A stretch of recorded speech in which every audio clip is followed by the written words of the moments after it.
حضرت امام حسن رضی اللہ تعالیٰ عنہ نے جب اپنے والد حضرت علی رضی اللہ تعالیٰ عنہ کو زخمی حالت میں دیکھا تو رو پڑے۔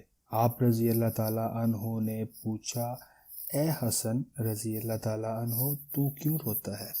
حضرت امام حسن رضی اللہ تعالیٰ عنہ نے عرض کیا، میں اس بات پر کیوں نہ روں کہ آپ رضی اللہ تعالیٰ عنہ دنیا کے آخری دن اور آخرت کے پہلے دن میں ہیں۔ آپ رضی اللہ تعالیٰ عنہ نے فرمایا، میرے پیارے بیٹے، میری 4 باتوں کو یاد رکھنا، یہ تمہیں کبھی نقصان نہ پہنچائیں گی۔ اول، تمام دولت سے زیادہ بڑی دولت عقل کی ہے۔ دوم، سب سے بڑی محتاجی حماقت ہے۔ سوم، سب سے زیادہ وحشت خود بینی ہے۔ اور چہارم، سب سے بہتر چیز اخلاق حسنہ ہے۔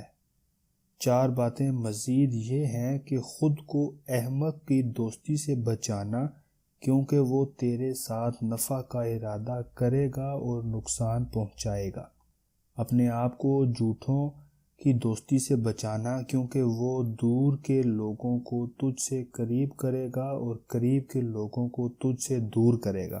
اپنے آپ کو بخیل کی دوستی سے بچانا، کیونکہ وہ تجھ سے اس چیز کو دور کرے گا جس کی تجھے زیادہ ضرورت ہوگی، اور اپنے آپ کو فاسق کی دوستی سے بچانا، کیونکہ وہ تجھے معمولی شے کی خاطر بیچ دے گا۔